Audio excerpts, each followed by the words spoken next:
រោគសង្សារមានអរ៉ាឯណា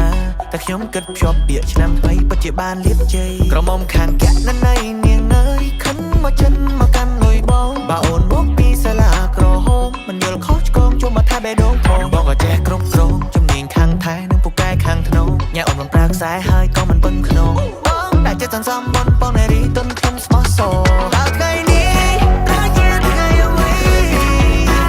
បានជាស្រីតែចិត្តមកត្រូវឆ្នោតមួយលានហើយក៏បងមិនប្រោលុយសិននៅនឹងបងក៏ say no អូនជានារីលៀបនៅសំណាងចូលព្រោះឆុងសុទ្ធតែគ្មានគីឡូលោ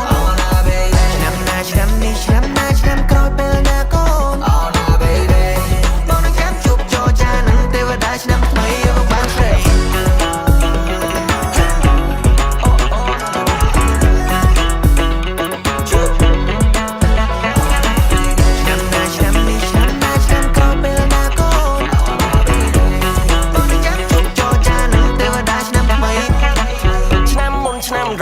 ได้បងចង់ឈោងចាប់បេះដូងងូនយកមកដាក់បេះដូងបងឆ្នាំនេះឆ្នាំអាសាញ់អូនគុំកណាំងបើបងស្រឡាញ់ខ្ញុំស្រឡាញ់បងវិញផងកំឡោះវាខ្ទង់20និយាយស្ដីដូចសាវ៉ាតែពិតមិនដូចការគិតលេជីវ៉ាគ្រាន់តែឃើញញូនស្អាតញ៉ងផ្លែផ្កាមិនមានបំណងចង់នាំមុនទៅបោះត្រាអូនគឺជាបុផាមកពីណាមកពីភូមិនរូឬក៏រូហ្វាមកពីណតតន្តិចនៅឬផារ៉ាកនបងនេះមានបំណងចង់ចិត្តស្នេហា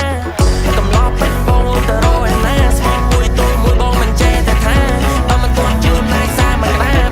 Limited edition មិនមែនធម្មតាត្រូវឆ្នោតមួយ